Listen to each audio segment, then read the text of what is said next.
sa mga butika. DTX 500 Health Alert with Dr. Ramil Uy. Welcome sa atong programa. DTX 500 Health Alert with Dr. Ramil Uy. Unsay mga alternative kung hot na kag vitamin C, wala na kay para suplemento. Ang tudlo sa mga eksperto sa RGP ngon ani.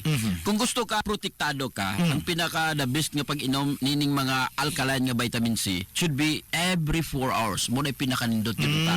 Ang timing, Doc. Ano, Kung gusto gyud layo gyud kayo sa mga infection, every 4 hours. Pero kung kulang ang budget, kinahanglan gyud every 8 hours. Pero kung asin kulang gyud ang budget, okay na nang every 12 hours. Pero kausara sa usa ka adlaw, murag dako alanganin kayo. Alanganin kayo. Talking about vitamin C kay wala ni gina-produce sa imong lawas, so kinahanglan suplementuhan. Kung naman lang kay kwarta, mo na nindot himuon. Kinahanglan na kay gitawag fruit juices or fruit fasting in the morning. Limpyo nga tay, mag DTX 500 kanunay. Meaning pa, presyuhan presyo na to sa Presyo na, GP. Mukaong kagkapayas alasay sa buntag, pila ka na? 30, 40. Mga 40 siguro. 40. Ay, lami man, katumang red lady. Oo, katong gwapo kay kapayas. Inigkaon mo, pagkatabisa. Pero ayaw dugang gatas, ha? Why gatas? So, why gatas? Nya, kung kauno ni mo Sir JP every 1 hour and a half, bukaw na po kaglaing prutas. Inindot magyud one fruit at a time. Pinya. Kaog pinya. Taas mo kayo alkaline nga vitamin C. Nagpilarong pinya kay mahal man ang pinya. Siguro nang usa ka buok dako. Nga usa ka buok 40. Pila na? 80. Sinta na. Sunod pagka alas 6, alas 7:30, pagka alas 9 mukaw na po kag bayabas. Mga 30. Nga lang ang bayabas. Mga 30. 30. Pila na? 110. Pagka alas 10:30 katapusan nimong kaong prutas, kaon ka diha og oranges, mga tulo ka orange, tag 25. 25. Pila? 75. Ha? 75. Sa pagtuon gani napulo ka oranges, ang equivalent ana sa GP usa ka kapsula nga may TC. 250. 250 versus 7 pesos. Pila na total? Kan? 250 plus 175. Dili, katong 40 plus 30, 110 plus 75, plus 75. 185. 185. Mo na imong fruit fasting in the morning. Kusog kay na mo pa pabaskog sa imong immune system, especially kung naay kay cancer, na kay sakit, mga infectious disease. Mo na gina-encourage sa mga researcher or mga scientist nga mag-fruit fasting ka sa buntag.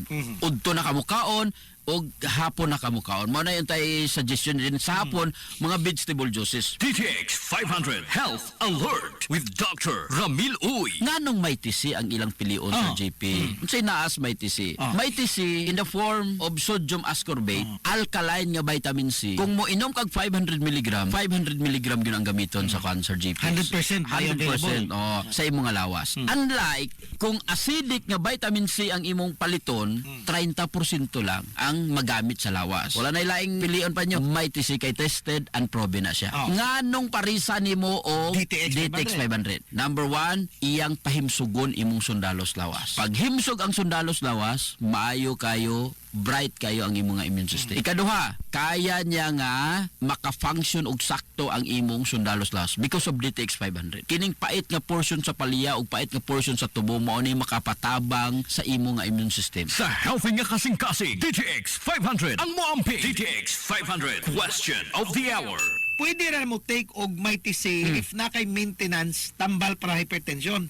Pwede kayo. Ang work manggod sa mga alkaline nga vitamin C sa imong nga mga kaugatan, iyang palig-uno na. Once nga lig-una, di ka basta-basta nga ma-stroke or ma-heart attack.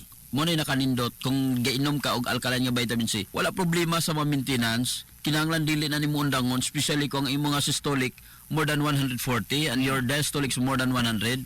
Kinahanglan sigihon yun ang inom, i-complement mo lang, i-uban mo lang kining DTX 500, may TC kay dako kay katabang para sa pagkontrol o pagpamubo sa imong nga blood pressure. Para sa tinaw nga mata, DTX 500 imnunta. DTX 500. Ako si Rochelle. Ang akong bugas-bugas miabot na sa akong likod. Painom sa akong mama og DTX 500. Duha lang ka kapsula adlaw. Sulod sa tulo ka semana. Nawala jud dayon ang akong bugas-bugas. The best jud og epektibo ang DTX 500. DTX 500. Mamali sa mga butika. May TC ang alkaline nga vitamin C. Ako di ay si Melissa Cruz na ako'y anemic ingon sa doktor. So sige na kung tumaog may TC matag adlaw, naumpawan na jud akong gibati nga anemic. May TC ang ang alkaline nga vitamin C sa mga butika. Health Alert with Dr. Ramil Uy. Bantay lang ang daghan pa nga mga topiko. Kinunasab si Dr. Ramil Oy magaingon, ang Diyos mga panalangin kanatong tanan magaayos tanan yung sakit o balatian. DTX 500 Health Alert with Dr. Ramil Uy. DTX 500. Si Makoy taga San Carlos ga yelo akong lawas tungod sa problema na ko sa akong atay. Kalungog na ako sa radyo ang DTX 500. Ako dayon gibalatan og inom o sa buntag o sa gabi. 2 weeks pa lang may alibyo na. Mag 1 month ka na ayo na ako. DTX 500 Mamali sa mga butika. DTX Ako 500. si Rochelle. Ang akong bugas-bugas miabot na sa akong likod. Painom sa akong mama og DTX 500. Duha lang ka kapsula daadlaw. Sulod sa tulo ka semana. Nawala jud dayon ang akong bugas-bugas. The best jud og epektibo ang DTX 500. DTX 500 Mamali sa mga butika. This is the Pioneer Information Hub in town, 93.5 Marian FM. Soaring high in delivering your daily dose of information, music, and entertainment. This is 93.5 Marian FM. Soaring higher into the airwaves.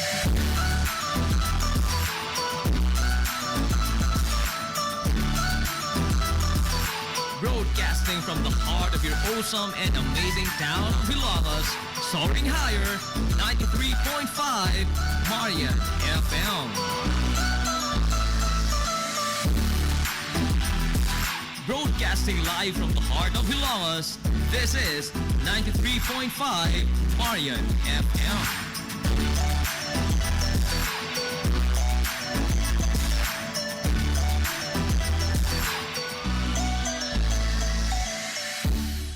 Hilongos Aggregates. Magtukod ka magbay, tamakanan ba imong yuta kay na lupa? Ay nagabala ka parts, kunta ka dayon ang Hilongos Aggregates. Pasta sila nga mutumod sa inyong mga panahinglanon sa construction. Ano na sila wash sand, screen sand, 3/4, 3/8, G1, ready mix, boulders, ug uban pa. Hilongos Aggregates. Makontak sila sa numero nga 0915-5952-608 o di ba kaha sa 0949-5722-708. Hilongos Aggregates sa panginahanglanon sa construction. Ang Hilongos Aggregates, ano na sab sila'y ready mix concrete. Hilongos Aggregates.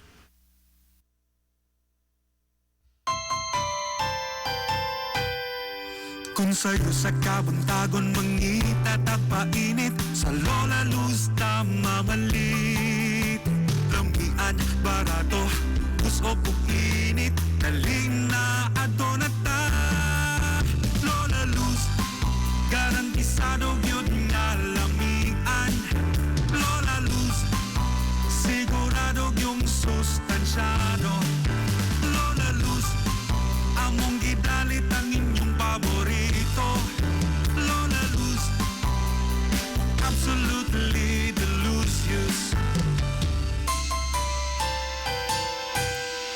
Kung ang init nga pan ang atong gikinahanglan Sa Lola Luz na mamalit Mona'y pandesal, Frances, elorde o cheese bread Daling na ato na ta Lola Luz, garantisado yun nga lamian Lola Luz, sigurado yung sustansyado Lola Luz, among gidalit ang inyong paborito Lola Luz, absolutely delicious Absolutely delicious Absolutely delicious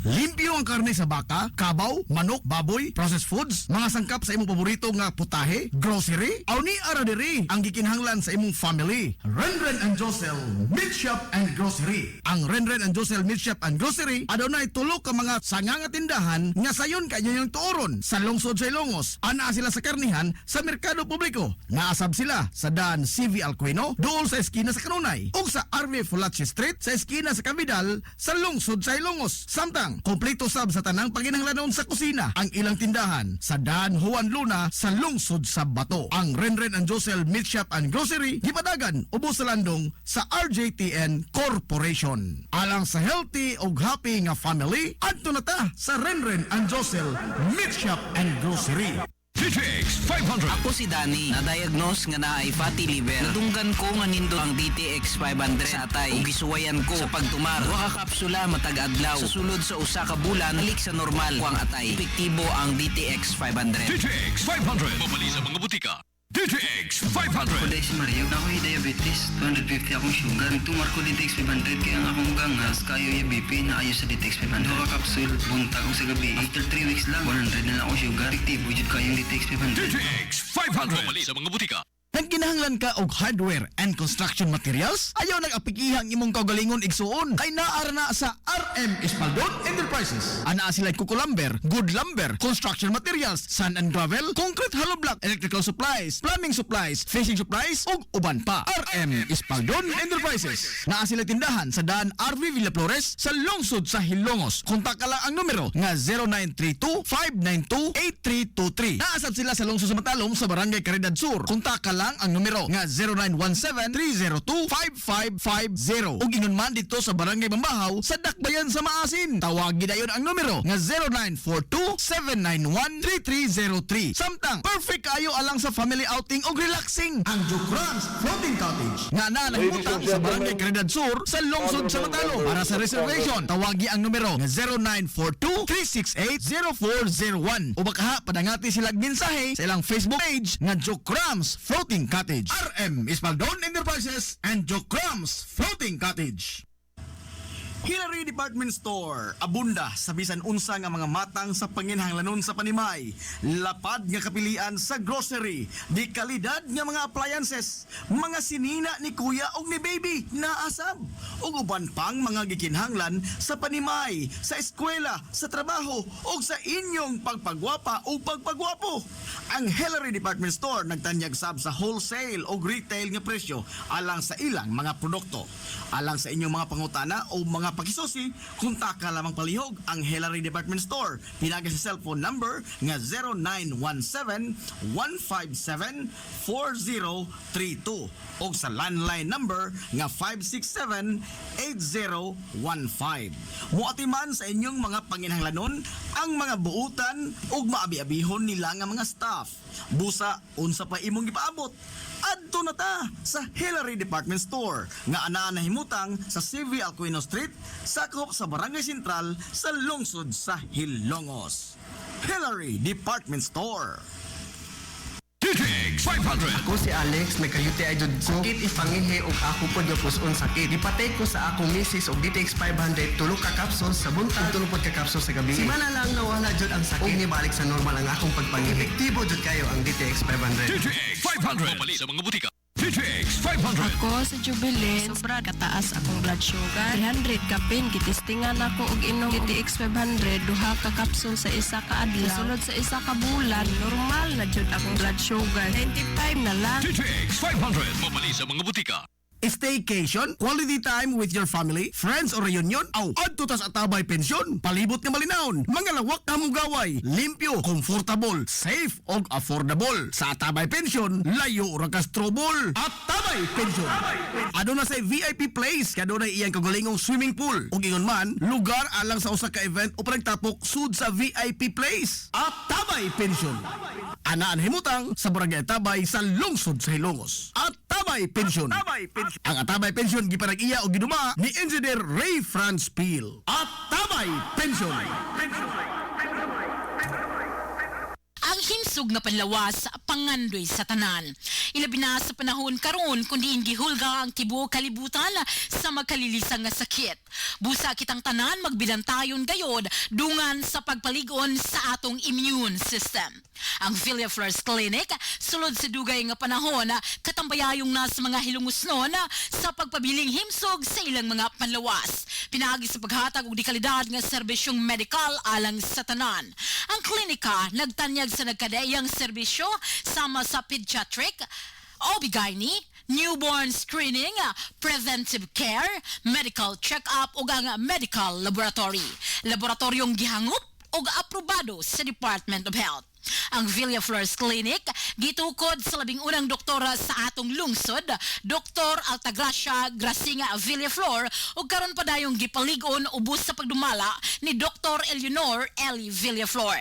Katambayayong sila si Dr. Rebecca Barbosaong, Dr. Rodrigo Kapahi ug ang tibuok medical staff sa klinika. Sa tuyong mahatagan og dekalidad nga serbisyong medical ang tanan sa presyong makyangayon. Ang Villaflores Clinic ana mahimutang sa RV Fulache Street, Hilongos, Leyte.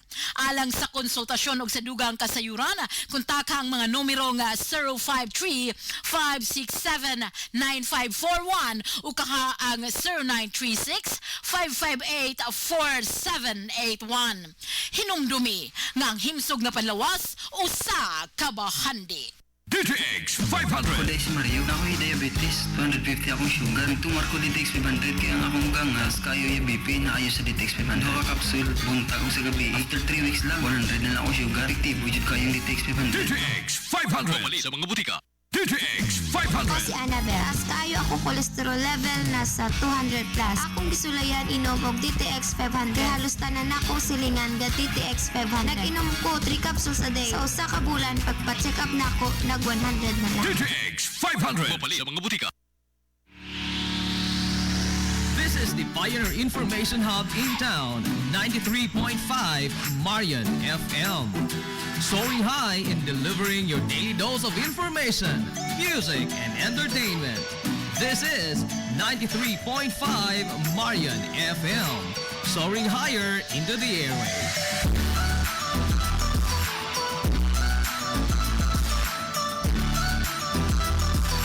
Broadcasting from the heart of your awesome and amazing town of Hilongos, soaring higher, 93.5 Marian FM. Broadcasting live from the heart of Hilongos, this is 93.5 Marian FM.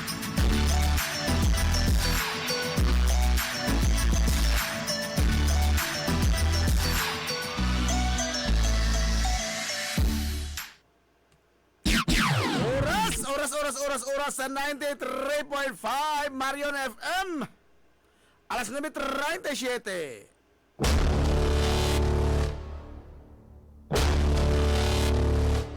Hilongos atong lungsod.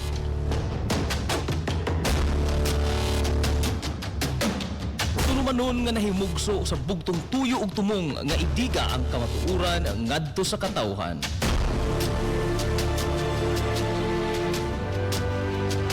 Hilongos atong lungsod.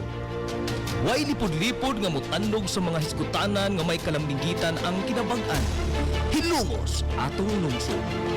Muhiklad sa mga labing labas na kasayuran, impormasyon ug update sa mahaltang lungsod.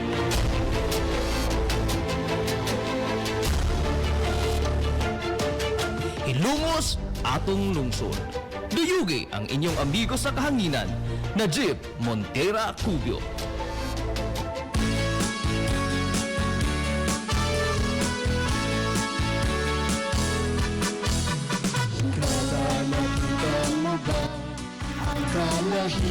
Ay, kaya kumusta mga good morning, Ilongos!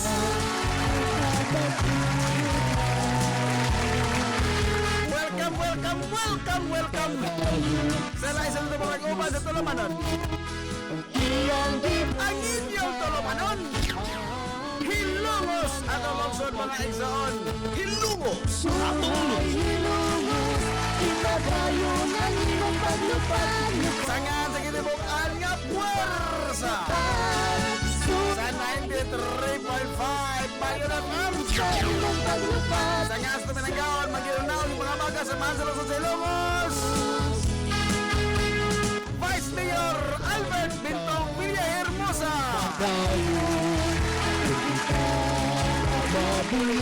Sangan usap sa tuminanggaon nga Mansalong sa Hilongos. Mayor Manuel Linlin Villahermosa.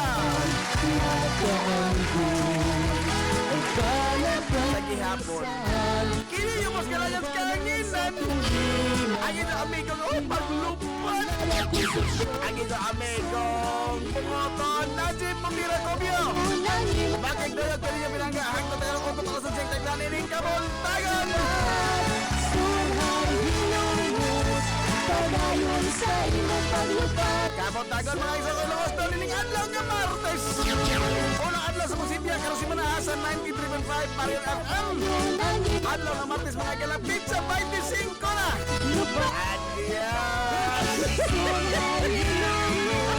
Padayon sa imong paglupan. It's a 25 na sa buwan mga galas. Julio 23.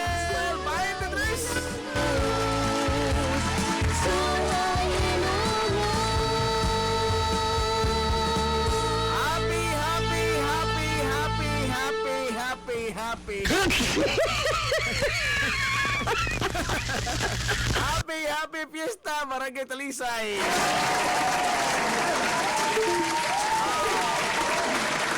Daghantong happy ha, daghantong happy. Di lamang ko kasaba ako ba sa uban nga happy ha. Basta ang klaro ini is Happy Fiesta sa Santos nga patron da sa Barangay Talisay, Santiago.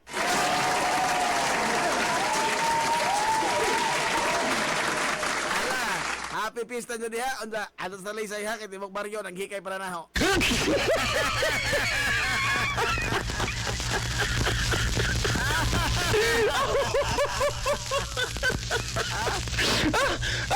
Mahal ka rin, watangan lig Tiago.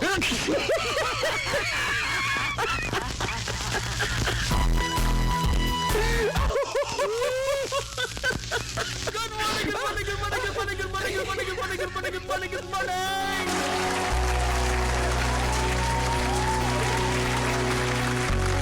Maayos at morning sa mga sokay nga mga ating gaminaw!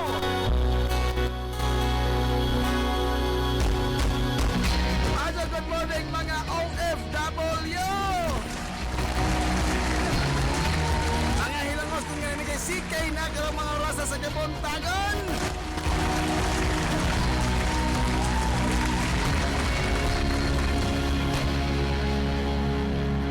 Hilongos nga atong lungsod. Good morning mga hilongos kung nga karon sa lagyos ng mga dapit! Ay, hindi rin ako na nagulgar! Adios! Obligadong damaan ni Klagiyan.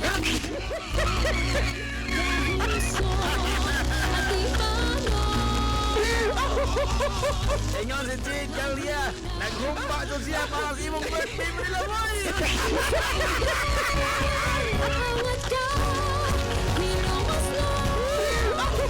Adios, salamat ito kalulin doon sa mga negrit ba? Sa mga negrit, ang Happy Fiesta sa Talisay. Salamat to ito to oras, salamat ha. Ano mo kag-goal? Okay, Tibuok Mario, naghikay para na to. Tibuok Barangay Talisay, naghikay sa birthday Manila Boy.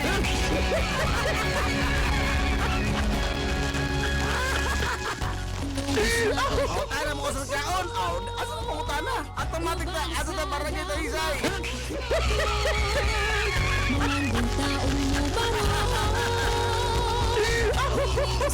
Ang Inday Teres Galio, salamat sa greeting, ma'am.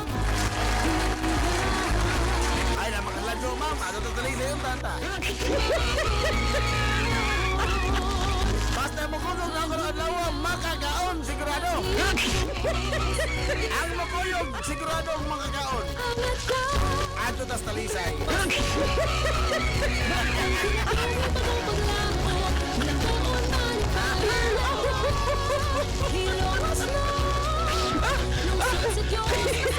Ang ano mga doktor, salamat sa mga balbaha. Naara mo na yung humba ko nagkukuro. Ay. Adios. Ato ni Mang Almao, happy birthday po na Najib. More lechons and more cake to blow. Ay, kundi ay. Lungsod sa Diyos, masali ko. Ang kanang lechon, di pa na problema.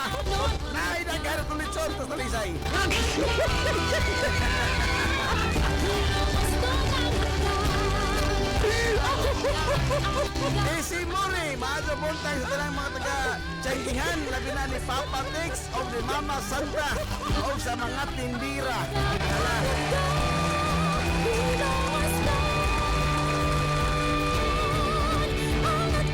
Christine Ablon Dumalag, maaga good morning diha. Maaga buntag di mo diha, Najib. Maaga good morning di mo diha.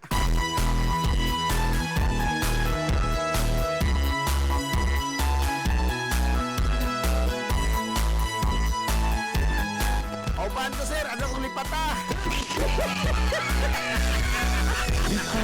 Sa akong pagkatao, yan sa akong pagkatao. Hoy, nanginis! Kaya rin mo mga hinanip, Ma'am Alma! Kaya rin mga hinanip! Dito ni palipat. Why malipat, ha? Ikaw man sa programa. Nalay dako, mga igalang kaon. Grabe. Lipat mo na. Dili ako yung pagkaon. Dili ako yung pagkaon. Ato tas talisay.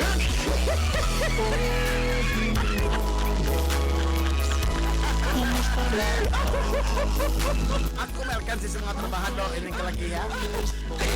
Di ba ko mahimo maka-birthday leave? Oo, just balaw ining kalakihan. Ang Ilsa Suarez, good morning mo niya. Happy birthday ka ay pariha dahil mong birthday ni Kampina Sniper Mark Suarez. Parihaw kayo. At natas talisay mo birthday. Dahil ako ang litson si Mang Training.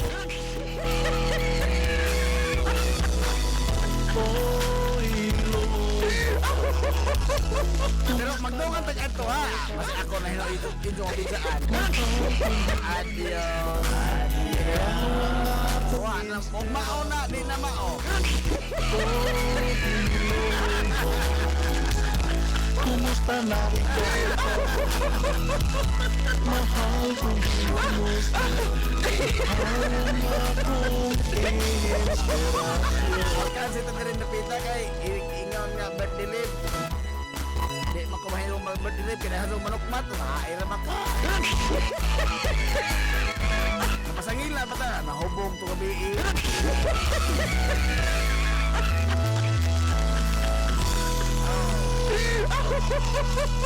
Kaya ka ito butanga hinoon. Di ka ito mo makapasangil. Nahubog ito gabi.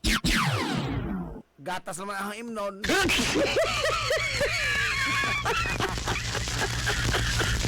Ikaw kuminom. Sa una tato, sa una. Wala. Balihin ang kong relihiyon. Ito oy. Oy, sa mga negrito, happy birthday. Salamat ka do ha. Kamaw din kaingon nga natiguan ng dugang. Amo. Nagtaga na po ino itong edad ining kalakiha. Sigurado na 40 uppers na sa simana.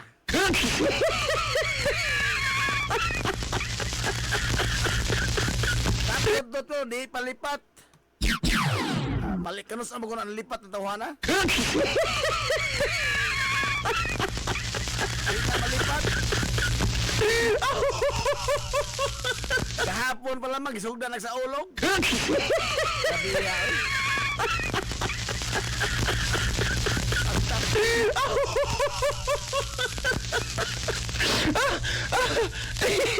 Ikaw sa mga nag-greet o happy birthday, salamat ka din ha. Salamat ka din Ang ikadalit din mauro doon ang pag-atos talisay. Pamliti, ako'y bahala pliti. Ang importante nga makaon mo sa atong birthday. Adto tas barangay Talisay.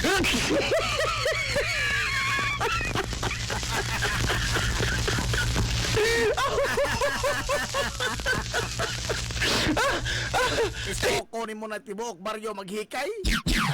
Malalim ni mo na.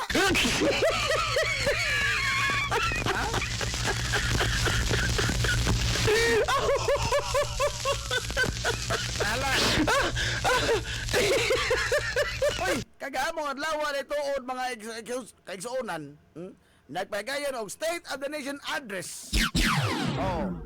Ang atong mahal nga pangulo.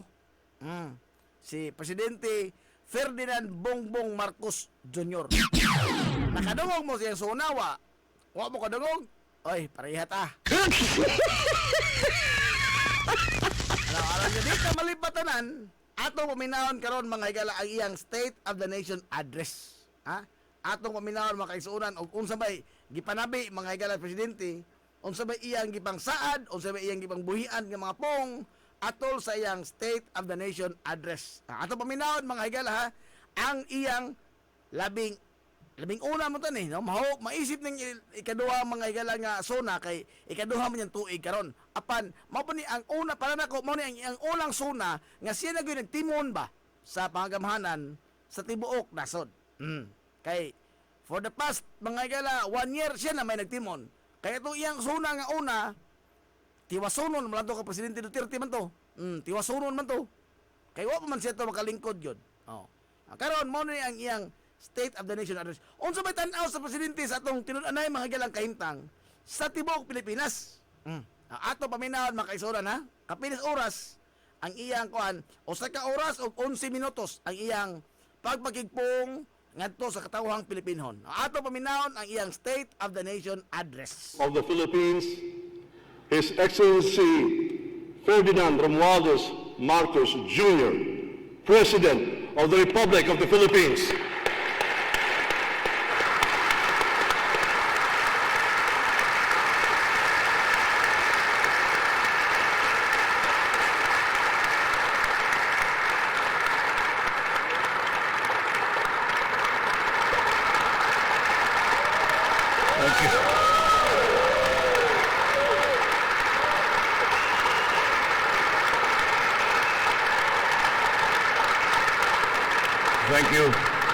Thank you very much.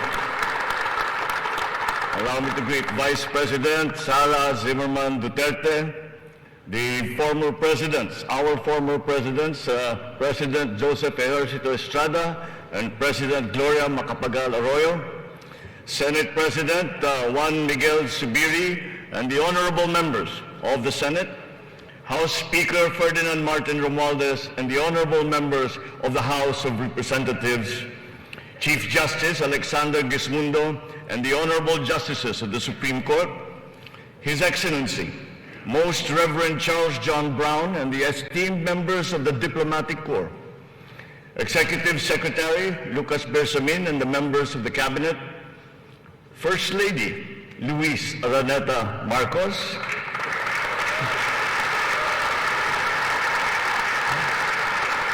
former First Lady Imelda Romualdez Marcos, other distinguished guests, mga minamahal kong kababayan, ladies and gentlemen, magandang hapon po sa inyong lahat. 1 year ago today, I stood here before you, setting forth the plans that we have to improve our economy, bring jobs to our people, improve the ease of doing business, recalibrate our educational system to adapt to the new economy, lower and rationalize energy costs, boost agricultural production, enhance healthcare, and continue social programs for the poor and the vulnerable. Let me now report to the people on the successes that we can now lay claim to, and also the challenges that we continue to face. Last year, we emphasized certain strong headwinds that were confronting us along with the rest of the world in our post-pandemic economic recovery. And the biggest problem that we encountered was inflation. Maraming kaganapan sa mundo ang nakapagpagulos sa maayos na takbo ng pandaigdigang merkado. Bukod sa digmaan sa Ukraine, naroon ang patuloy na epekto ng pandemya. Pinalala pa ito ng pagbabawas ng produksyon ng mga bansang pinagkukuhanan natin ng langis.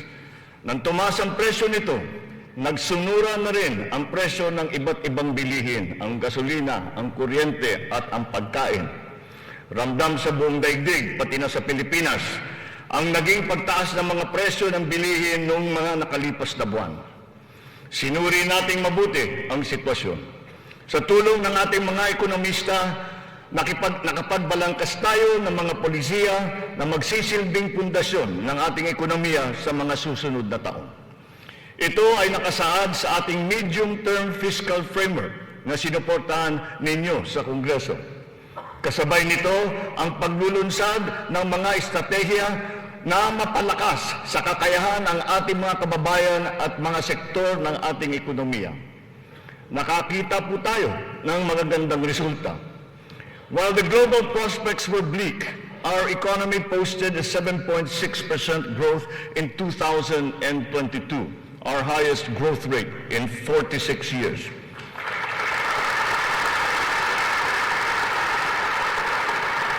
For the first quarter of this year, our growth has registered at 6.4%. It remains within our target of 6 to 7% for 2023.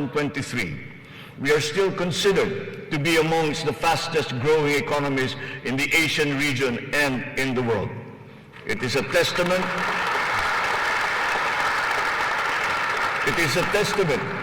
to our strong macroeconomic fundamentals. Our financial system, the nerve center of our economy, remains strong and stable. Banks, the transmission arms of our monetary policy, have strong capital and liquidity positions. Stimulated by the relaxation of pandemic restrictions, transactions once again have flourished alongside the booming e-commerce that was undeterred by the pandemic in 2022. The digital economy contributed 2 trillion pesos, the equivalent of 9.4% of our GDP. The economy is revived and rejuvenated, backstopped by a favorable enabling environment and the strong rule of law. This year, the World Bank projects a 6% overall growth rate, well within the range of our targets for the year. It is anchored on strong local demand, underpinned by consumer spending, and draws strength from the BPO industry and, of course, the steady flow of remittances and the continuing jobs recovery. Inflation rate is moving in the right direction. From 8.7% in January, our inflation has continued to ease up in all regions, settling now at 5.4% for June. What this means is that in spite of all the difficulties, we are transforming the economy. We are stabilizing the prices of all critical commodities. According to the Bangko Sentral, inflation is expected to ease further by the close of the year and projected at 2.9% by 2024.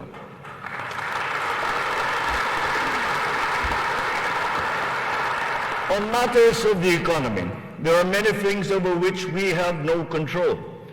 But over those where we do have control, we are doing everything we can. Puspusan ang ating ginagawa upang pataasin ang produksyon ng ating ekonomiya. Pinapalago natin ang mga industriya. Dinadagdagan natin ang mga infrastruktura upang mas mapabilis ang daloy ng mga produkto at ng serbisyo. Higit sa lahat, pinapalakas natin ang kakayahan ng mga mamamayan upang mapaganda nila ang kanilang pamumuhay. Ito ang punot dulo ng ating Philippine Development Plan. Investments in public infrastructure and in the capacity of our people through food, education, health, jobs, and social protection remain our top priority. For this year, economic and social services were allocated almost 70% of the national budget. Higher revenue collections will be critical in our bid to bolster public investments. Under our fiscal framework, we envision our tax and revenue efforts to further increase to up to 16.9% and 17.3% by 2028. Revenue generation has improved this year. From January to May, the Bureau of Internal Revenue has posted record collections amounting to 1.05 trillion pesos, an increase of almost 10% over the last year. For its part, the Bureau of Customs has also increased its collection by 7.4% for the first 7 months of 2023, amounting to 476 billion pesos. Since July 2022, we have seen increased revenues from PAGCOR of 47.9% and from the PCSO of 20%.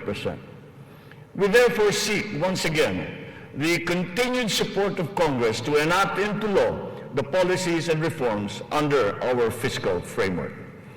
Sa mga nakalipas na buwan, nakita natin ang pagbaba ng presyo ng bilihin sa iba't ibang mga sektor. Napatunayan natin na kayang maipababa ang presyo ng bigas, karne, isda, gulay at asukal. Malaking tulong ang Kadiwa Stores na ating muling binuhay at inilunsad. Ang layunin ng Kadiwa ay pag-ugnayin ang mga magsasaka at ang mga mamimili. Walang iba pang namamagitan. Wala nang dagdag, dagastos at patong. Maganda ang kita ng magsasaka, nakakatipid din ang mga mamimili. Sa mahigit 7,000 kadiwa na idinaos sa buong Pilipinas, 1.8 milyon na pamilya ang nakinabang sa mababang presyo ng bilihin. Sa kabuuan, halos 700 milyong piso ang naging benta ng mga ito na nakapagbigay ng hanap buhay sa mga membro ng mahigit 3,000 na kooperatiba at samahan. Maganda ang nakita nating resulta, kaya papalawigin pa natin ang Kadiwa sa buong bansa. Kamakailan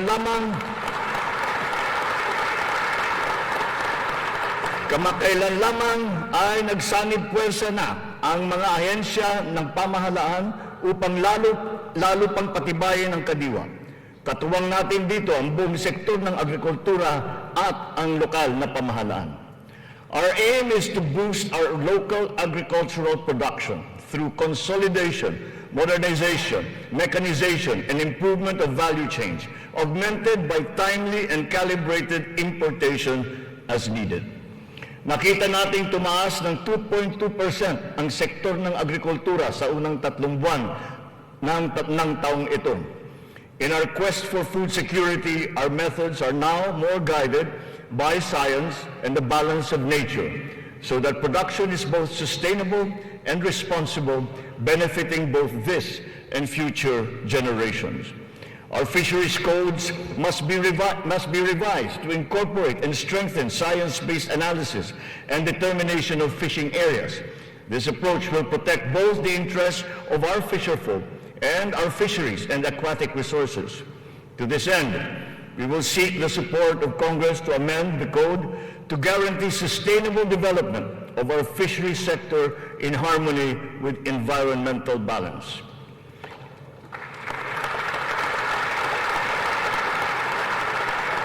Ipinagbubuklod natin ang mga magsasaka sa pamamagitan ng farm and fisheries clustering at mga livestock multiplier farms.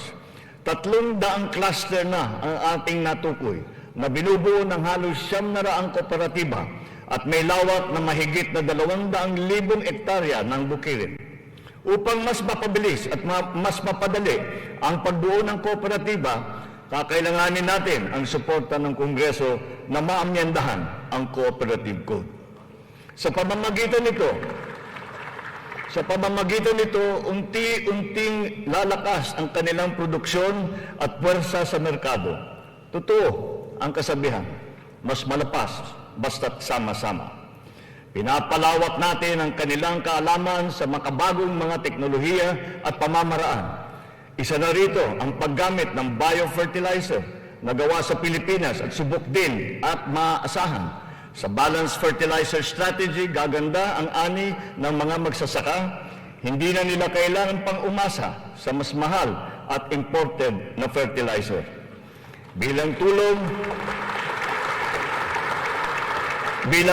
sa mga magsasaka, namigay ang pamahalaan ng mahigit 28,000 mga makabagong makinarya at mga kagamitan sa iba't ibang dako ng Pilipinas. Sa ilalim ng iba't ibang mga programa ng kagawaran ng agrikultura, namigay ang pamahalaan ng mahigit na 50 milyong binhi ng palay, mahigit 1 milyong binhi ng mais, at sari-saring mga binhi ng gulay.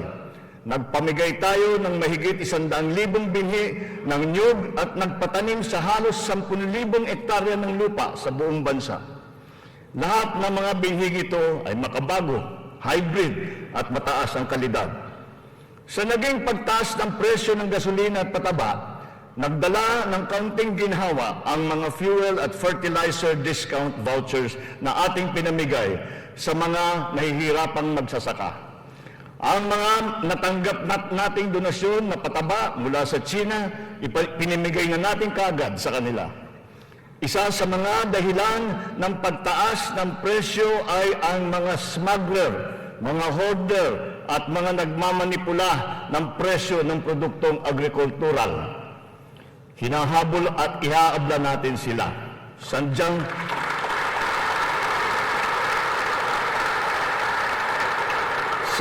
hindi tama ang kanilang gawain at hindi rin ito tugma sa ating magandang layunin. Pandaraya ang kanilang ginagawa. Napapahamak hindi lamang ang mga magsasaka, kundi tayo rin mga mamimili. Kaya hindi natin papayagan ang ganitong kalakaran. Bilang na ang mga araw ng mga smuggler at hoarder na yan.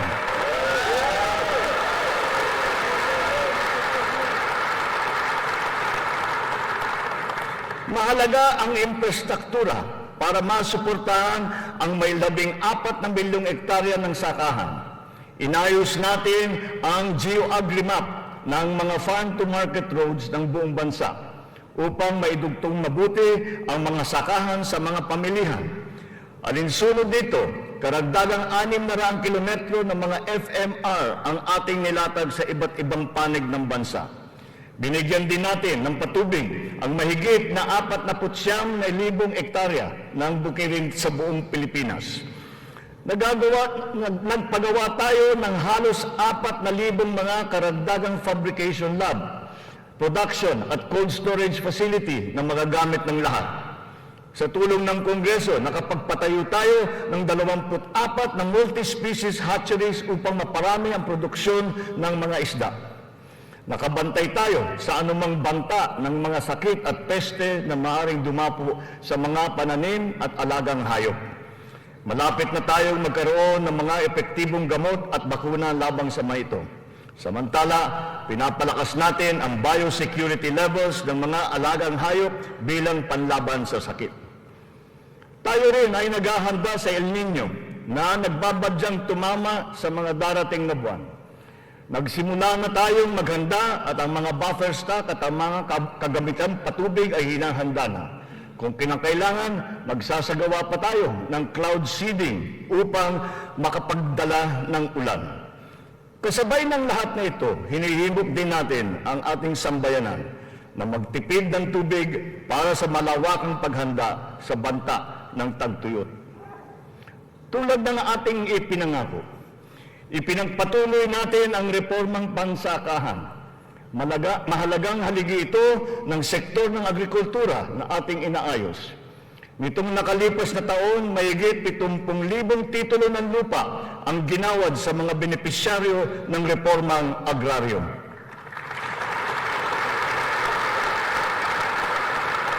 Tamang-tama ang ating pagpapatigil ng mga bayarin ng mga benepisyaryo sa ilalim ng ating nilagdaan EO number 4. Isang taon mula nung aking unang SONA na isabatas na ang bagong Agrarian Emancipation Act.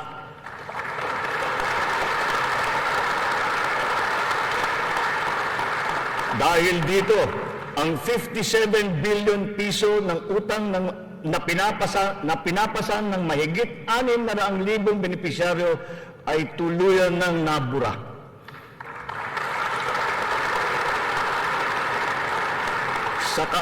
Sa ngalan ng mga magsasakang ito at ang kanilang mga pamilya, maraming salamat muli sa ating mga mambabatas.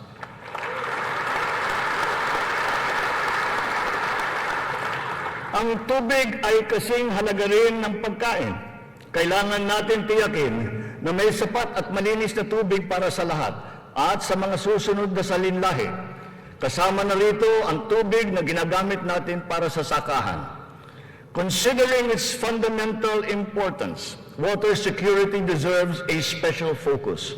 Our efforts must not be scattershot, but rather cohesive, centralized, and systematic. So given that urgency, we have created the Water Resources Management Office to specifically handle the delicate job involving this most precious resource. Nakikipag-ugnayan tayo sa Kongreso upang maipasa ang batas para sa pagbuo ng isang Department of Water Resource Management.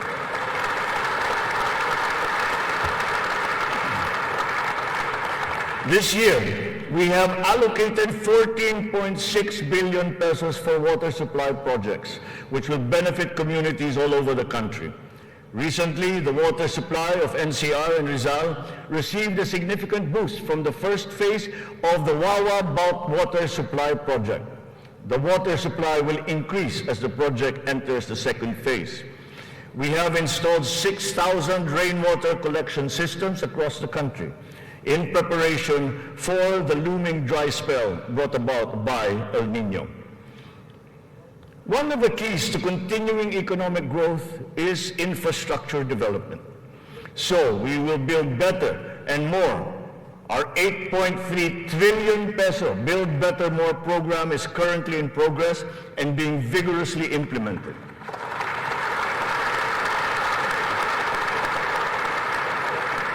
Ang buong bansa ay makikinabang sa 174 na proyekto sa ilalim ng programang ito. Hindi lamang natin pinapagpatuloy ang mga nasimulan ng mga proyekto, lalo pa natin pinapalawak. Kaya naman, ang 123 proyekto dito sa Build Better More program ay bago. The flagship projects cover investments in the areas of physical connectivity, water resources, agriculture, health, digital connectivity, and energy. Physical connectivity infrastructure, such as roads and bridges, seaports, airports, mass transport, account for 83% of this program. Our infrastructure spending will stay at 5 to 6% of our GDP.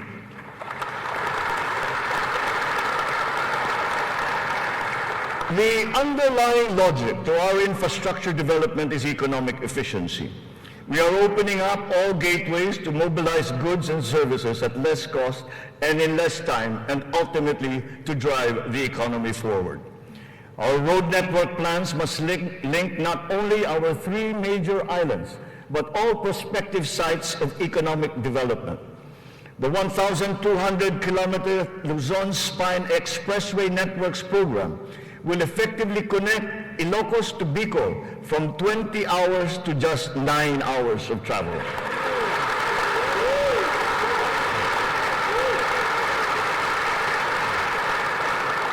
Under the Mega Bridge program, 12 bridges totaling 90 kilometers will be constructed, connecting islands and areas separated by waters.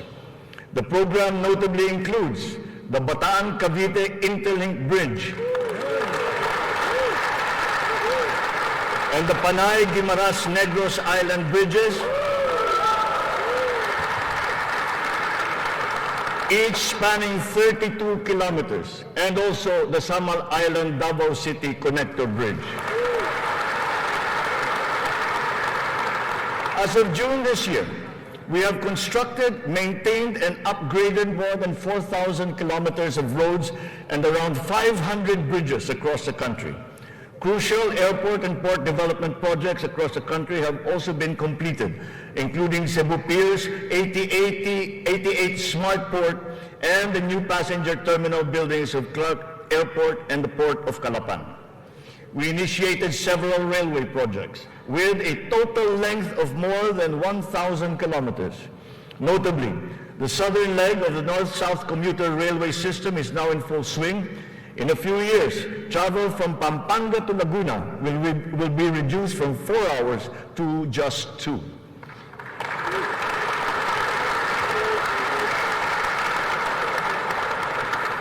Intermodal connectivity will also be a primary consideration. Roads, bridges, and mass transport systems will be interconnected. This network will provide access and passage to vital and bustling economic markets, such as agriculture hubs, tourism sites, and key business districts. For strategic financing, some of the nation's high-priority projects can now look to to the newly established Maharlika Investment Fund without the added debt burden. In pooling a small fraction of the considerable but underutilized government funds, the funds shall be used to make high-impact and profitable investments, such as the Build Better More program. The gains from the fund shall be reinvested into the country's economic well-being. To ensure sound financial management, a group of internationally recognized economic managers shall oversee the operations of the fund, guided by the principles of transparency and accountability. This guarantees that investment decisions will be based on financial considerations alone, absent any political influence.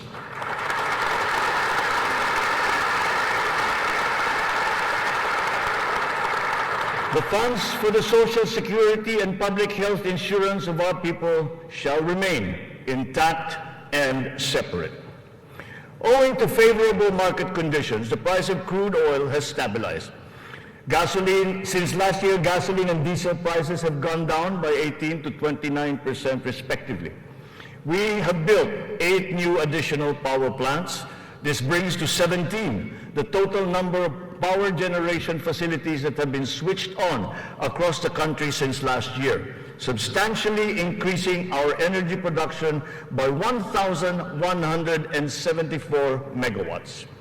Alongside power generation, we are also as relentless in pursuing total electrification. Since my assumption into office, almost 500,000 homes have been given access to electricity. We will spare no effort to achieve full household electrification by the end of my term.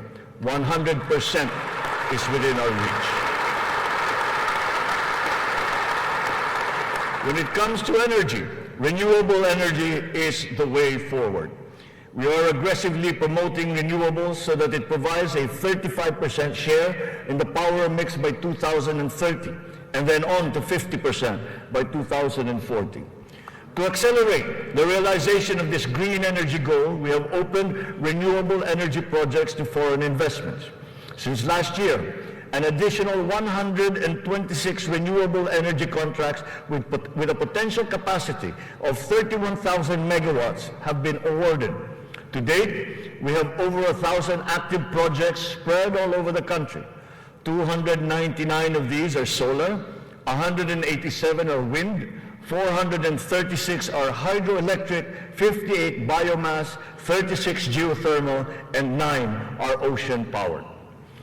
The Malampaya project has been a boon to our country, energizing 20% of Luzon. The renewal of the contract guarantees continued revenues and energy production for another 15 years. But aside from Malampaya, we will also push for more gas exploration in other parts of the country. The national government has also partnered with the BARM in regard to energy exploration and development, and also its utilization within its territorial jurisdiction. We therefore expect to see renewed investor interest in its promising sites.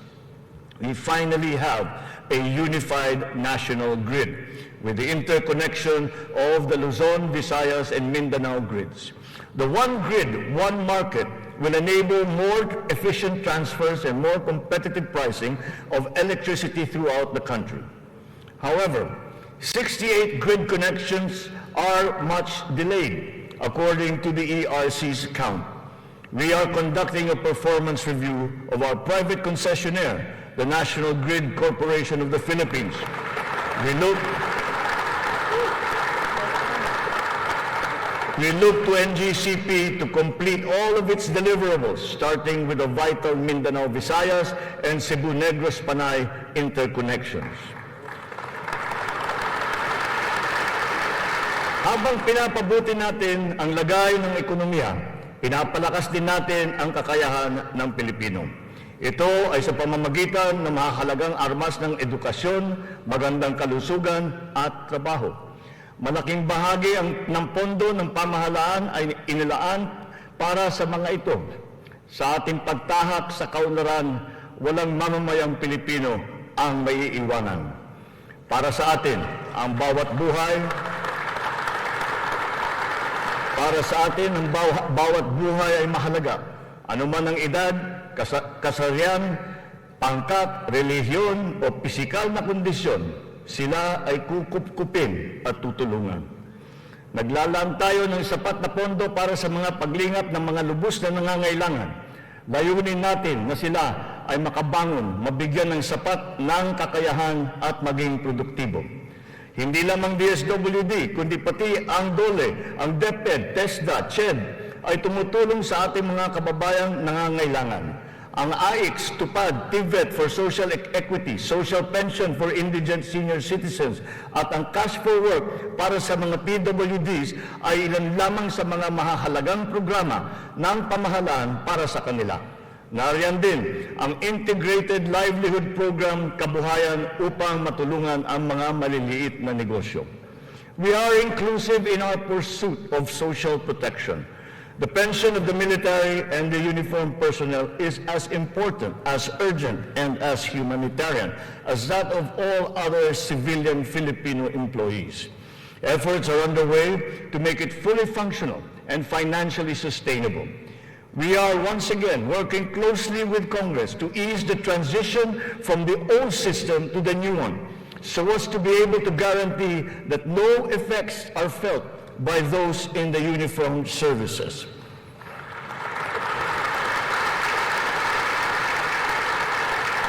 Nagsisimula ang lahat sa edukasyon. Ito ay para palakasin ang isip at kakayahan ng bawat Pilipino.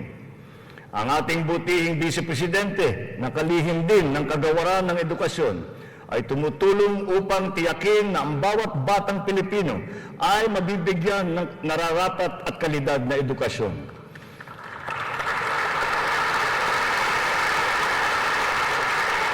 We have renewed hope in giving the best to our next batches of students, especially the 28.4 million learners who return to school this year.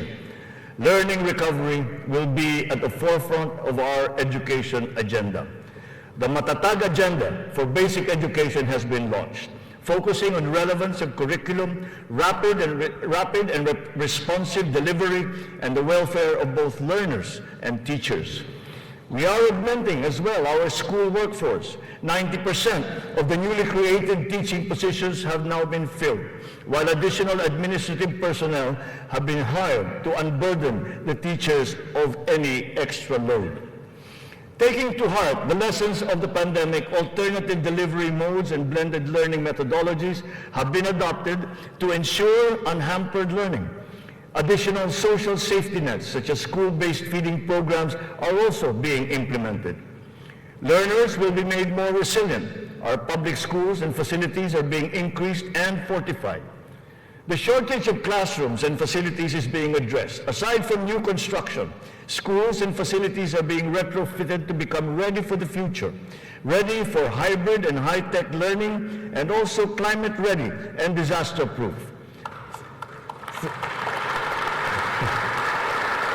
Through the DepEd Partnership Assistance Portal, private sector partners continue their assistance in the rehabilitation and improvement of schools as part of their corporate social responsibility programs.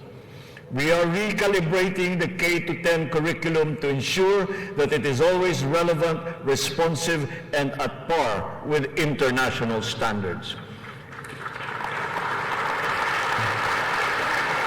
Literacy and numeracy skills need to be strengthened.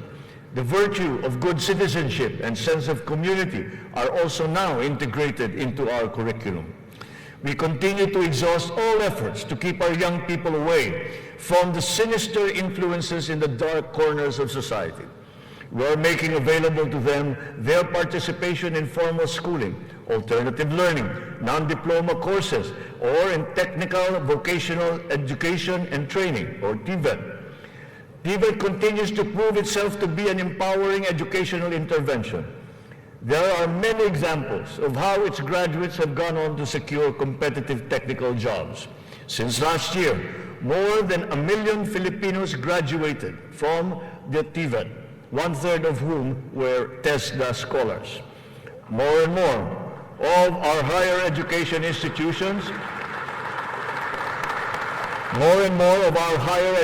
institutions have reached world-class status. This year, 52 Philippine HEIs have been included in the World Universities rankings compared to just 15 last year. We will not let a student's financial constraints be an hindrance to his or her education.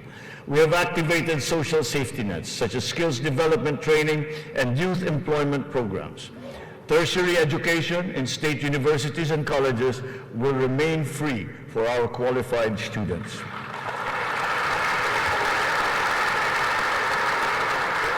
Last year, out of the 4.1 million enrolled college students, almost 50% were beneficiaries of the country's free higher education under the Universal Access to Quality Tertiary Education program. Deserving and talented students without the financial capacity to attend school will not be left behind in this education agenda. A culture of innovation, working hand in glove with a culture of entrepreneurship, must be fostered. This is Philippinovation. Science and technology, especially R&D, will be at its foundation. The DOST leads the development of our capabilities in science, technology, and innovation. Science and technology-related scholarships are made available for the talented and technically gifted students from high school all the way to graduate school. To address the challenge of staying at the cutting edge of technology, 44 renowned Filipino scientists in diverse areas of expertise have returned home under the Balik Scientist program. They will undertake research in various priority fields and will be supported by upgraded facilities and R&D funding.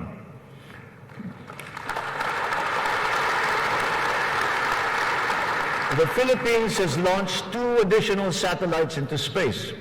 Together with the first satellite, they will track weather, predict storms, evaluate soil and water supplies, analyze shifts in population, and be used for traffic management, geohazard mapping, risk assessment, and even including security and defense.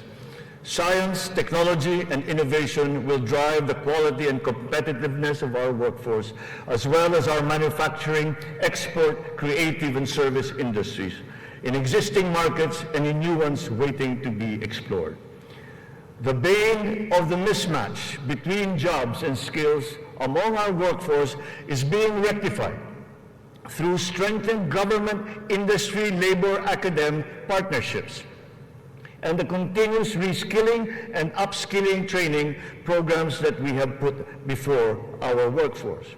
For our seafarers to continue to excel, maritime education in the Philippines has been strengthened. This will progress and solidify our country's position as a global maritime hub through the steady supply of competent Filipino seafarers to foreign merchant marine vessels. The question about the European Union's recognition of the standards of training of Filipino seafarers has, after 17 years, finally been resolved.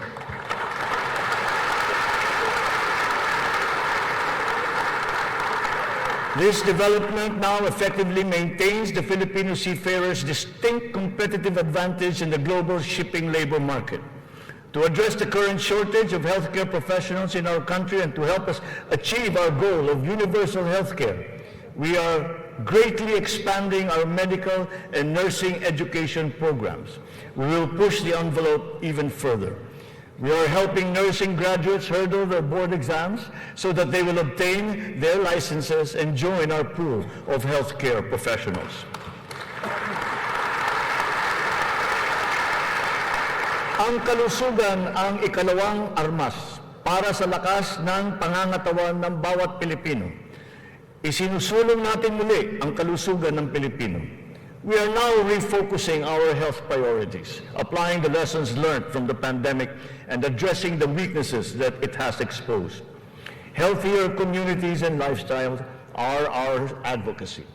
We have launched convergent programs to address hunger and nutrition-related issues amongst our people, especially the children, like stunting and wasting. Last week, we introduced the pilot food stamp program, which seeks to supply the nutrition needs of the million most food-poor Filipinos. The FSP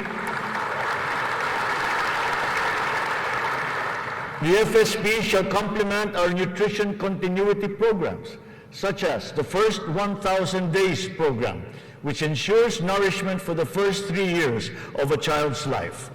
The supplemental feeding program is for our children attending daycare centers. The K-6 program will feed kindergarten to grade 6 public school students who are suffering from wasting and severe malnutrition. We are catching up on the routine vaccinations of our children.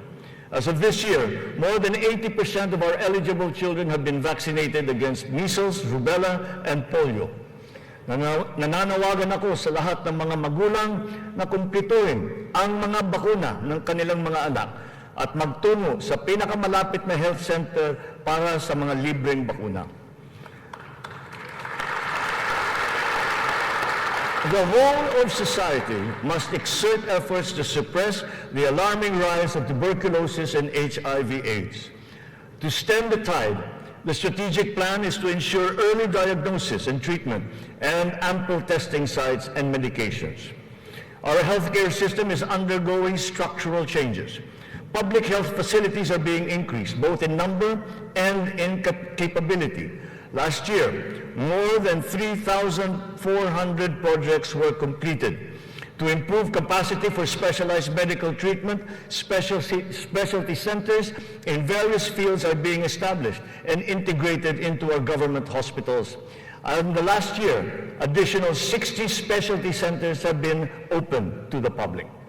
Just last week, we inspected the site of what will soon be a 5-hectare multi-specialty center in Pampanga, which will specialize in pediatrics, cardiology, kidney, and cancer treatment.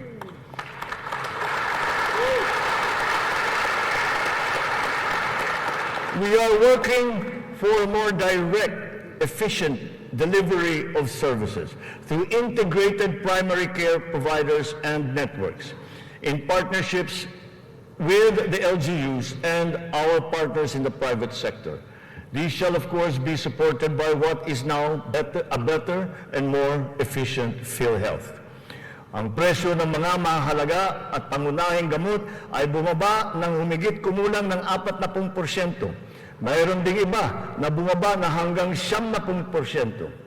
Aside from the maximum retail price regulation being implemented, strategic VAT exemptions also lowered the prices of 59 essential medications such as those for cancer, diabetes, hypertension, kidney disease, and mental illness.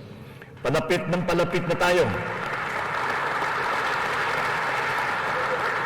Palapit na tayo sa hangarin na ang lahat ng Pilipino ay makakakuha ng serbisyong pangkalusugan. Sa ngayon, mahigit 93% na ang kasapi sa PhilHealth. Sa pinagandang konsulta package ng PhilHealth, 21 klase ng mga gamot at 13 laboratory service ang ibibigay ng libre. Ngayon, meron na tayong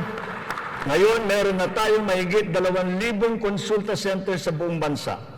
Ang bilang na ito ay mas marami ng 35% mula nung nakalipas na taon.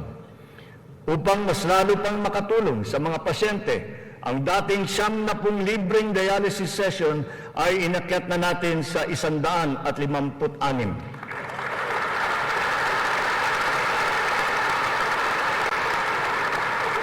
Mga kababayan, libre na po ngayon ang dialysis para sa karamihan ng Pilipino.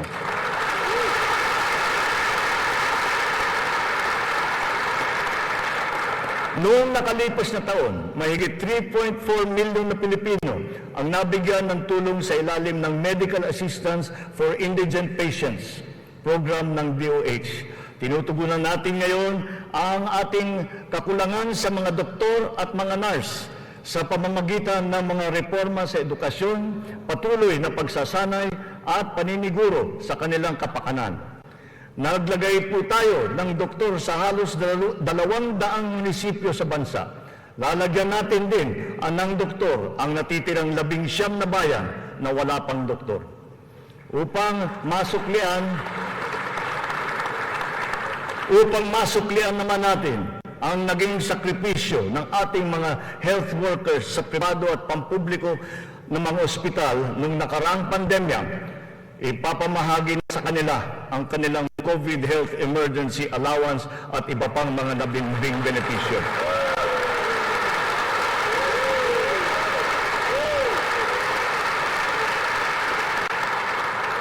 Kasabay ng pangangalaga natin sa edukasyon at kalusugan ng ating mamamayan, tinitiyak din natin na may sapat at magandang hanap buhay sa loob at maging sa labas ng bansa.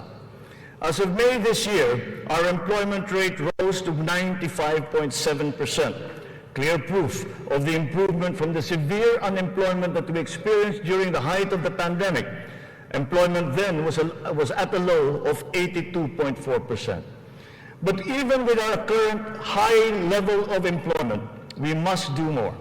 We will generate additional jobs for the remaining 4.3% of our workforce, as well as for the 11.7% underemployed Filipinos seeking better employment opportunities. Under the banner of our fast-growing economy, we are aggressive in our investment and business promotions and facilitations. For that, we have not limited ourselves to the local economy, but we have looked to the global economy for partnerships and agreements.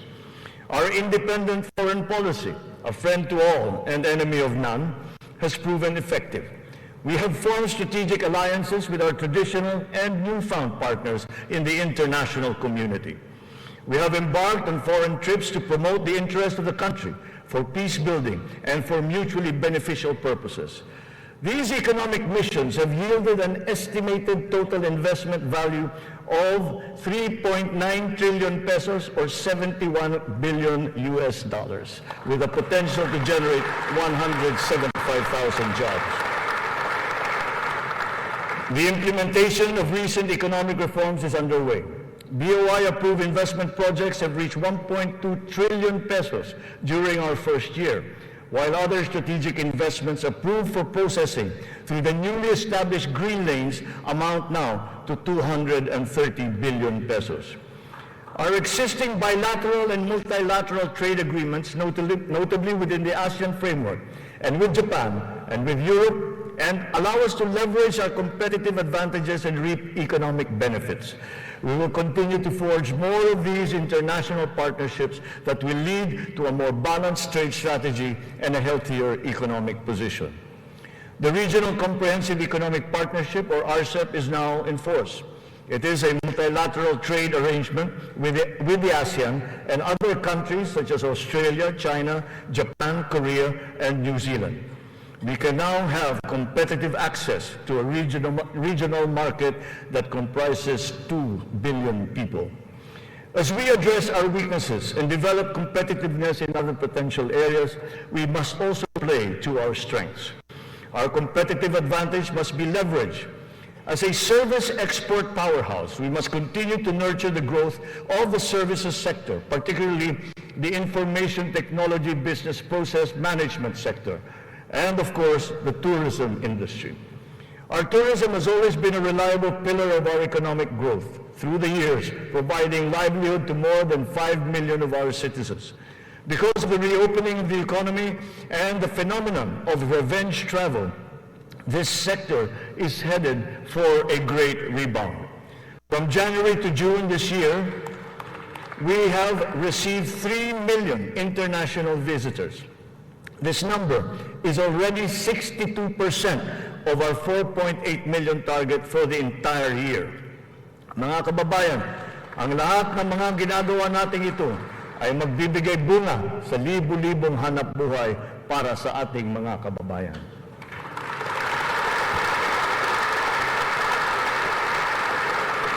To create these investment opportunities, we must ensure that an enabling business environment is in place, that there is peace and order, and that the rule of law governs. We will solidify our country's reputation as an attractive and reliable investment destination. Building on institutional reforms of recent years, we have created green lanes for strategic investments and expedited the business processes in various sectors and investment modalities. A progressive and rationalized system of taxation is a component of the ease of doing business. The CREATE law has made our corporate tax and incentive schemes equitable and business-friendly. There are more structural tax reforms that must be introduced to allow us to reach our socio-economic targets. Digitalization is the call of today, not the call of the future, not the call of the future, but of the present. It is here, it is needed, and it is needed today. Government must fully embrace digitalization to provide better service to the people through its vital frontline services and its back-end functions. Digitalization will support the government's data-driven and science-based planning and decision-making.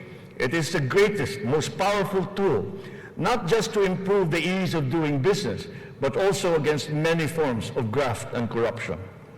Data shows that digitalization, in conjunction with government streamlining efforts, has significantly boosted efficiency.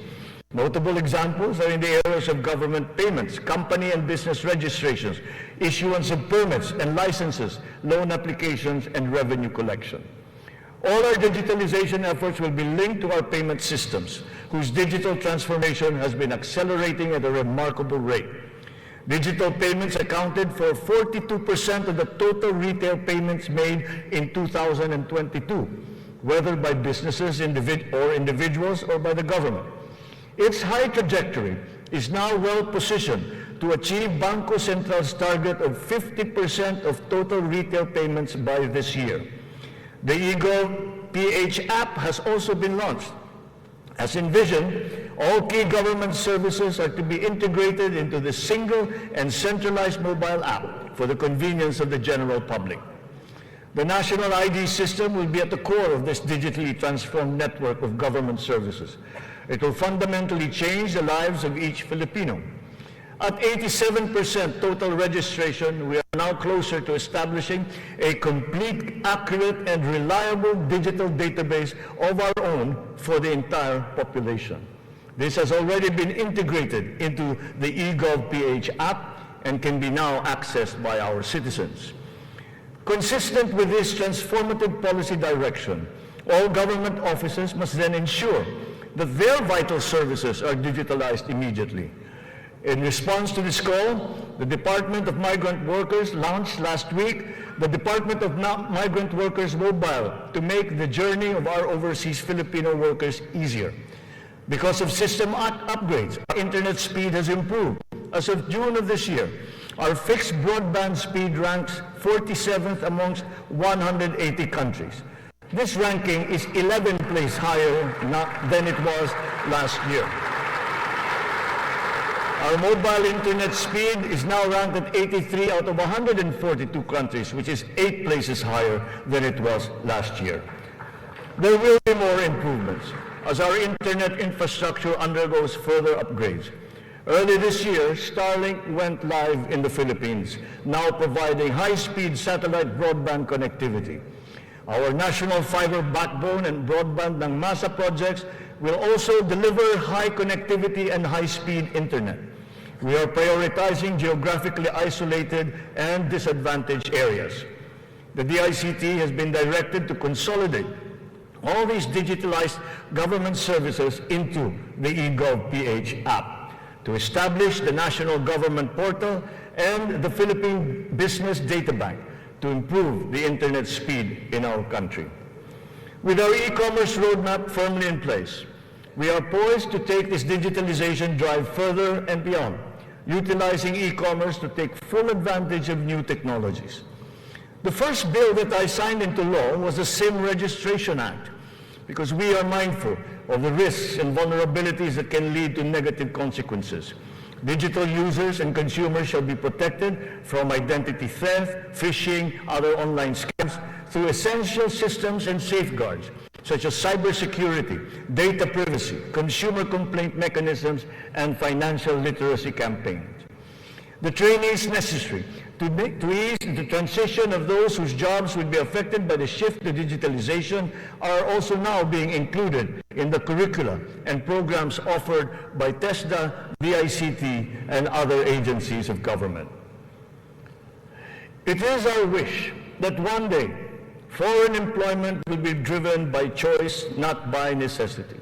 It remains a noble calling that our OFWs have answered, requiring great sacrifice from them, their families, and their communities.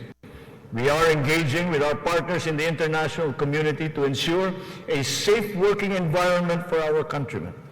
And as we do so, we are also putting in place responsive mechanisms for the social welfare, repatriation, and reintegration of our returning OFWs into the Philippine economy.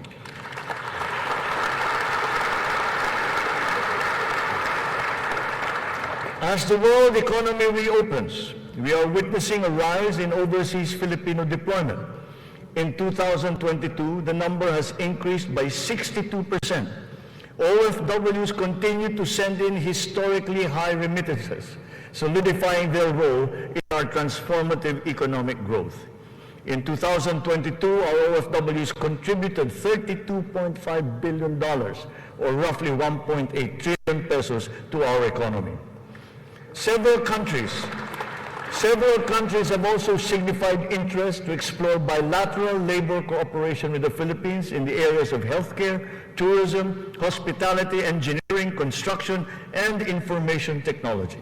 Recently, we signed agreements with Singapore, Austria, and the province of Alberta in Canada. Our priority is to ensure that the principles of ethical recruitment, fair employment, and the safe and orderly migration of our people are embodied in our agreements with our countries. For example, the deployment issue in the Kingdom of Saudi Arabia has now been resolved. And as of today, 70,000 of our OFWs have already been deployed to Saudi Arabia for employment. Moreover, the unpaid salaries and other related claims of some 14,000 OFWs who had been put out of work in Saudi Arabia during the pandemic are now being processed. The Crown Prince of the Kingdom of Saudi Arabia himself personally committed to me that the unpaid claims of Filipino workers would now be paid.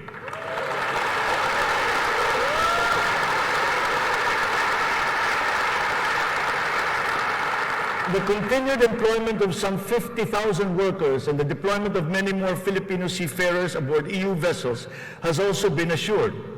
The lesson for us is that our education and skills training must always be attuned to the high, exacting, and constantly evolving global standards. Sa pagsusumikap ng mga mamamayan, walang hindi kakayanin.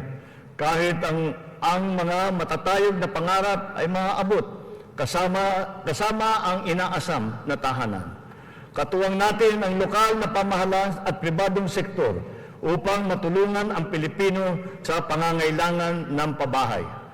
Patuloy ang serbisyo ng Pag-ibig Fund upang makatulong sa kanyang 15 milyong membro para makabili ng bahay. Sa nakaraang taon, mahigit 100,000 ang kumuha ng housing loan sa Pag-ibig na nagkakahalaga ng 117 billion na piso. Ito ang pinakamataas ng bilang sa buong kasaysayan ng Pag-ibig.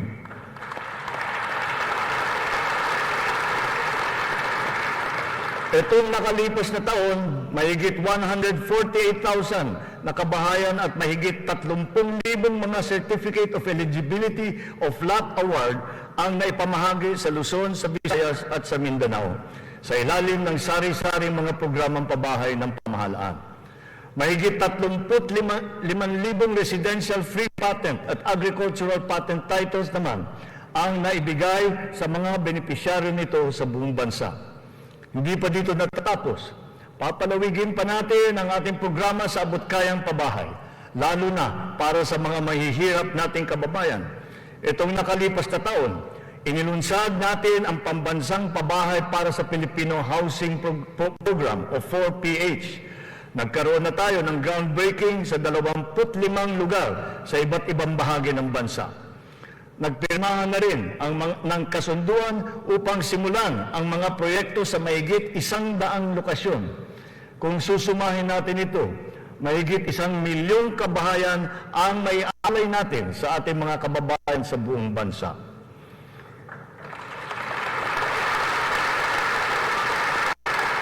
The building blocks of progressive, livable, and sustainable communities will never be complete without appropriate and responsible action to mitigate and to adapt to the effects of climate change, we can never lose sight of our responsibility to the future. The economic agenda cannot and will not ever be incompatible with our climate change agenda. Climate change is now an important criterion in our integral national policies, in planning, decision-making, up to the implementation of programs.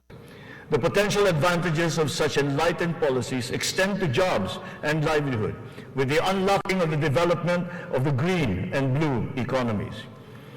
We have learned many painful lessons from past disasters, but we continue to be alert and prepared in our disaster response.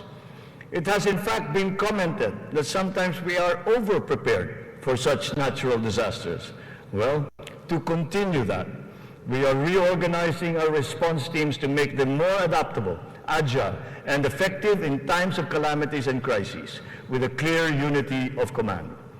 Our evacuation centers are being upgraded to withstand the greater forces of the new normal of extreme weather, as well as other natural and man-made disasters. Furthermore, new evacuation centers are also being built, of which 55 have already been completed. We remain committed to global decarbonization goals and the reduction of our carbon footprint. We preserve and protect the treasure that is our forests. Their value to the environment, to the ecology, and the economy is incalculable. We have adopted the concept of the circular economy, using nature as our model. The aim is to keep raw materials in a closed loop. In our world with scarce resources, the circular economy allows us to fully use these resources, minimize waste, and reduce the need for new resources, just as it is in nature. Just like our climate change action, this new system requires the participation of all sectors of society, up to each individual citizen, for it to succeed. Only a whole of government and whole of society approach will enable us to do all of these.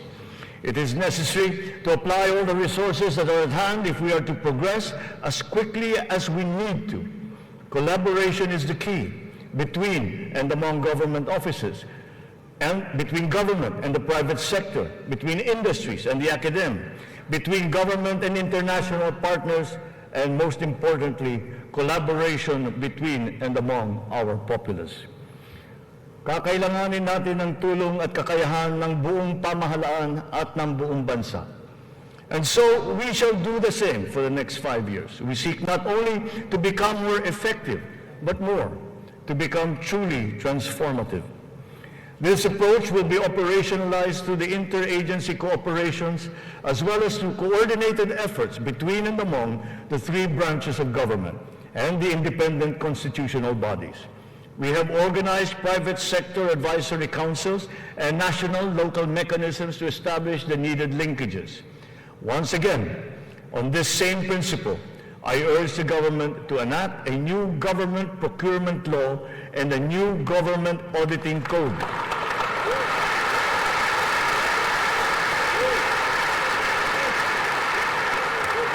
This to make government procurement and auditing more attuned to these changing times.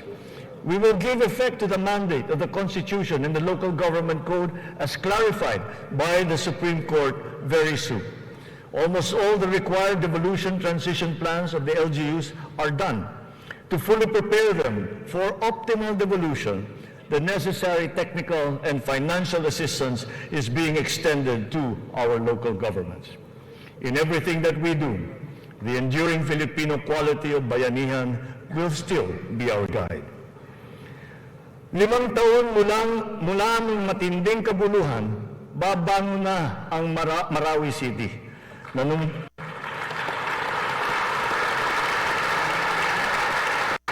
Nanunumbalik na ang sigla sa pamayanan, maraming proyekto ang nakumpleto at mga infrastrukturang naitatayo. Kasalukuyan na tayo nagpoproseso ng tulong pinansyal para sa mga biktima ng Marawi Siege upang sila ay makapagsimula muli. Naway mamayani ang pag-asa. Naway magpatuloy ang pagkakaisa, pagmamatyag at paghahangad ng kapayapaan at kaunlaran. We are proud of the progress that the BARM has taken. It will be self-governing. It will be self-governing, it will be progressive, and it will be effective. But this was only made possible because of the cooperation of all key groups. We talked to the local governments, the royal families, the MNLF, the MILF. We're all consulted and represented in this transition phase. The international community has also supported us in this smooth transition. Former adversaries are now partners in peace. Its functions have been defined, and its basic laws are now being written. Through the BARM, we have strengthened the nation's prospects for finally achieving sustainable progress anchored on a true and lasting peace in southern Philippines. We will continue to support the progress of the BARM, apace with our singular vision for all Filipinos.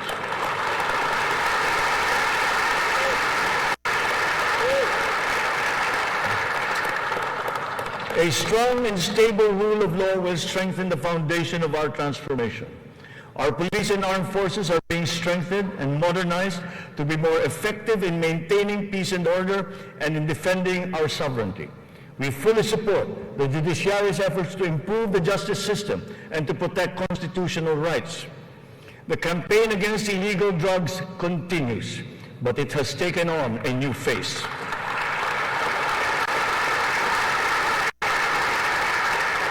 It is now geared towards community-based treatment, rehabilitation, education, and reintegration to curb drug dependence amongst our affected citizenry.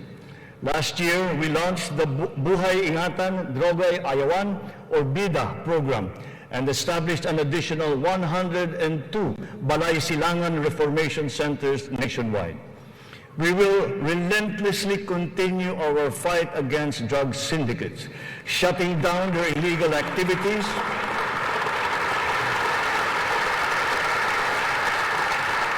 we will shut down their activities and dismantle their network of operations. Unscrupulous law enforcers and others involved in the highly nefarious drug trade have been exposed. I will be accepting their resignations.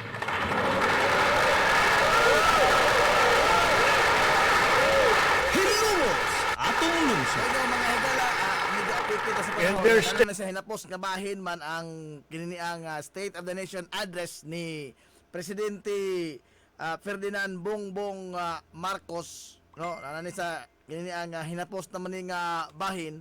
So ato ning tiwason ugma kon kay medyo api kita sa kininiang panahon, no, nya doon tayo daghan nga mga nakutlo nga mga gipamuhian nga pamahayag sa atong pangulo.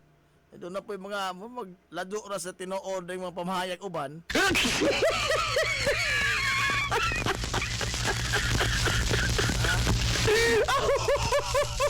Ang butog ni Inglanguba nagpuso ang nagsuwat sa speech ining presidente. Dahil uban nga mga credit mga galang gipang kanibang credit grabbing ba? Hinunoo ang kadiwa dili nas gobyerno ha. Kada mga kadiwa kuha rin tao na pribado ito ng mga individual ang nagpasiyog na niya na di ito nas gobyerno.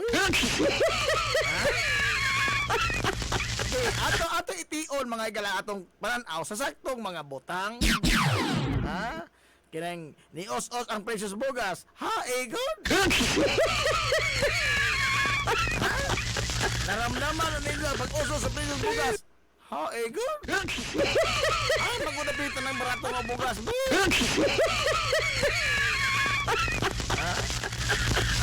O sa mga Tagalog pa, wag na nga tayong maglokohan.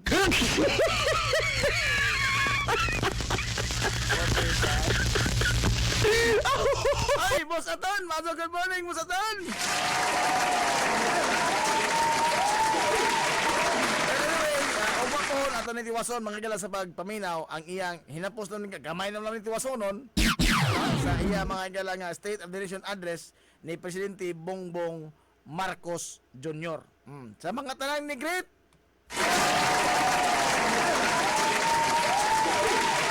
salamat kayo sa inyong mga greetings ha. Samo ko katiguang inyong kalaki.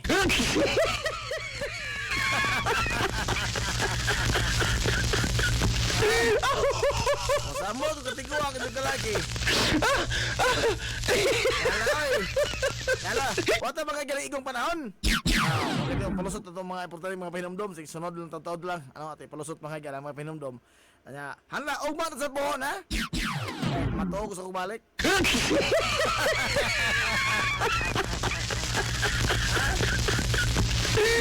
Hala, ato na sila. Ote igong mga galing panahon. Pabuta mo sunod at tulumanon sa Amigos Coffee. Aba ni Kuya Angel o ni DJ Baday.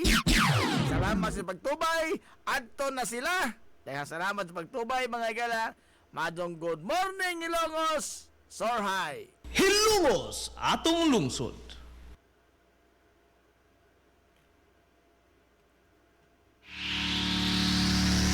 This is the Pioneer Information Hub in town.